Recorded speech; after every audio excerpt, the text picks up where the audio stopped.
Guys, if you haven't checked out PrizePicks by now, you are missing out. The best and easiest way to play daily fantasy sports every single game day. It's super simple for the NFL. PrizePicks lets you pick from a number of player projections like passing yards, touchdowns, rushing yards, you name it. They also have other sports like NBA, NHL, and college football. Just pick 2 or more players, put them in your lineup, and boom, you're done. It's super simple, just you and the player projections. And to get you started, I partnered up with PrizePicks to give you guys a deal. When you use my code DoubleMove and play just $5 in lineups, they'll give you an automatic $50 more to play with. That's right, get a $50 bonus just for playing your first $5 in lineups. So, what are you waiting for? Click the link in the description, use promo code DoubleMove, and get started today.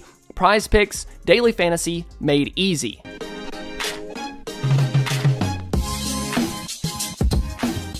4-3-1. 4.31 seconds. That's how fast Kavontae Turpin ran his 40-yard dash back in 2019 at his pro day. That speed would have been the 3rd fastest at the combine this year, behind only Xavier Worthy and Nate Wiggins. I would say that's pretty fast, and having somebody like that on the Cowboys offense would definitely help. Help an offense that doesn't really have any top-end speed. CD is a great receiver, he's just not exceptionally fast. He ran a 4.51 at the combine back in 2020. Brandon Cooks ran a 4.33, but that was 10 years ago. The Cowboys need speed. So when Dallas made a concerted effort to get him the ball against the Giants, I was happy, and that's what we're going to watch in today's video. Kavontae Turpin's film from the Giants game and what this team can do moving forward to help their offense. Something I've complained about all year has been the lack of motion pre-snap for Mike McCarthy's offense, and plays like this one are exactly why they should use more motion. Turpin starts on the right side of the formation in the slot. He's going to motion across,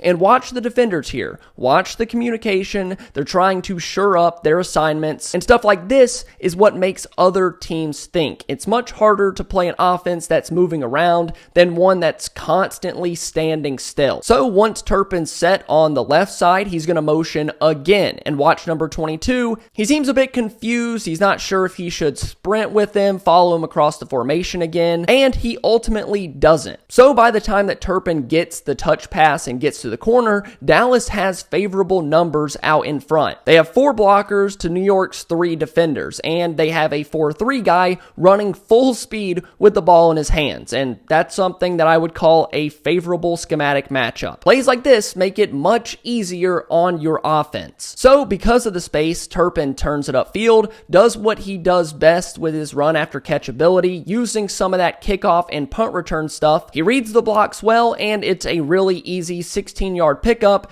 and now Dallas is in the red zone. On the very next play, it looks really similar to the one that just picked up 16 yards. Turpin motions across. It's a little play fake to him again, but this time Turpin is the outlet man. But everything is covered up well on the back end. Rush has to evade a little bit of pressure, and he finds Turpin with the outlet pass and a pretty easy 6-yard gain to get within 5 yards of a touchdown. Although this play is not flashy, it's not next level coaching, it does work. It's a positive first down play. Something that's been surprisingly hard to come by for Dallas this year. And now you're staring at a 2nd and 4 instead of a 2nd and 8, 2nd and 9. So I just figured I would show that one because it kind of ties into the theme of this video. A lot of the stuff that Turpin did in this game was close to the line of scrimmage. So on to the next one. They actually went to Turpin 3 times in a row to start the game, and each play was a positive one, except for this one because the throw just wasn't where it needed to be. Once again, Turpin lines up in the slot, and Mike McCarthy loves this back pylon throw when Dallas gets down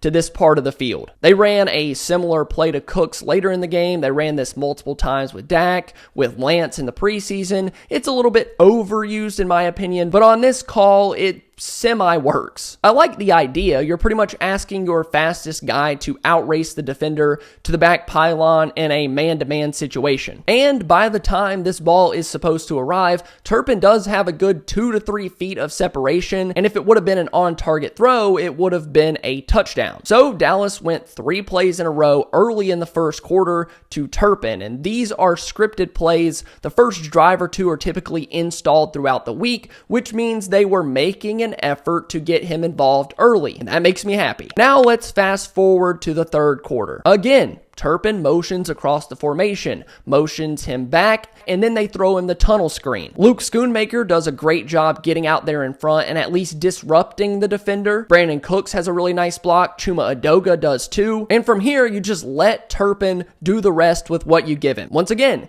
this is where the kickoff and punt return ability show up. Turpin turns it into an explosive play for 30 yards, and now you're knocking on the door of a touchdown again. For a team that ranks 27th in the league in EPA per pass, you gotta find ways to be creative and get your playmakers the ball. Get them the ball in space. Let them have some kind of schematic advantage. And I thought against the Giants that they did a good job. They had a plan. It was more than just creativity. No crazy double reverse, or at least early in the game. No flea flicker pass, just like that first play. An easy touch pass, and then you had the tunnel screen. And at least early in the Giants game, they used Turpin how I imagined them using him for the past 3 years. And he had his best receiving game of the year. And the truth in the state of the Cowboys offense, your quarterback can't really throw the ball very far downfield, or at least he won't. So I believe it's Turpin time. All of these plays were close to the line of scrimmage. You don't have to throw Turpin a 40-yard bomb to make him work in this offense. There are other ways that you can pick up chunk yardage using some of his return ability. Find ways to get him the ball where he's reading blocks, breaking tackles, getting to the edge, stuff like that. And I thought this game was the best example of using him to his strengths and making a real effort to get him the ball. And it worked. 4 catches for 53 yards with along a 30, 13.3 yards per catch. Sure, there were some things sprinkled in there that didn't work, but now it's about fine-tuning those touches, because what this offense needs right now is explosive plays, and I'm all for trying it even more, because right now it seems like Lamb, Rico sometimes, and Turpin are your best chances to pick up chunk yardage, help the quarterback. And I would give Turpin the ball until he proves that he can't handle the workload. So let me know what you guys think down below in the comments. Do you want to see more Turpin touches? Do you want to see them use him more down the field? Let me know. Head down there to the comments. I want to hear your guys' opinions. Thank you so much for watching the video. If you enjoyed, please be sure to leave a like and subscribe to the channel. I love you all, and I'll see you next time. Bye.